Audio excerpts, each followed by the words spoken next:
ayan, tingnan natin yung ating tinanim na talbos ng kamote. At ayan na po yung ating ampalaya, 'di ba? Ang lalaki na. Ayan, gumagapang na siya sa itaas. Yan.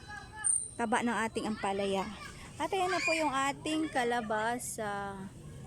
Ayan, ang dami na pong okra. Ang lalaki na po ng mga malaki-laki na yung saluyot. Yan na po yung mga tanim natin nung nakaraan na inilipat natin. Ayan. Medyo tumaba-taba na sila. Ayan, kumapal na. Ayan. At titingnan po natin yung ating, ayan, ang ganda. Ayan na po yung ating tanim na, ayan, mahaba na yung tanim nating kamote.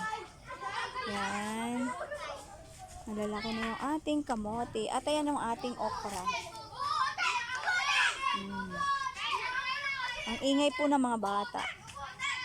At makapagpaksiw na po tayo. Ayan. Ang laki ng ating talong. Ayan o, lalaki na ng bunga. Ayan. Ayan, ang laki na ng bunga ng ating talong. Makapagulay na tayo mga mamshi. Ayan. Yung ating bunga ng talong, makapagpaksiw na tayo nito ng isda bukas, may talong na tayo. Ang dami nilang mga bunga, maliliit pa yung iba. At ang daming saluyot po doon. Ayun, may kalabasa. At ayun na yung natanim nating mga halaman. Yan. Ang lalago na po nila. At meron ditong alugbate. Ayan, ang dami oh.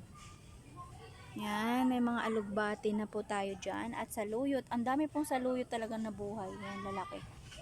At ayun na po yung ating tanglad na buhay na siya. At kamatis. Yan na guys, meron na tayong binhi ng talong. Diba? Kailangan na natin matyaga magtanim. At may itatanim pa tayo bukas. Ayan, daming saluyot. Hindi na tayo bibili.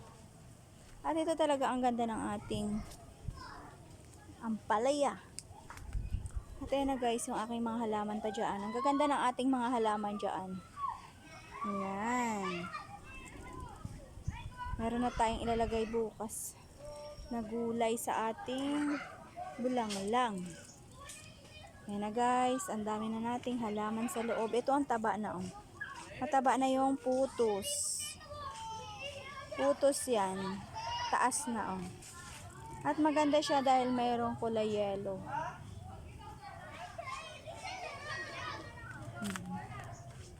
Hanggang dyan guys.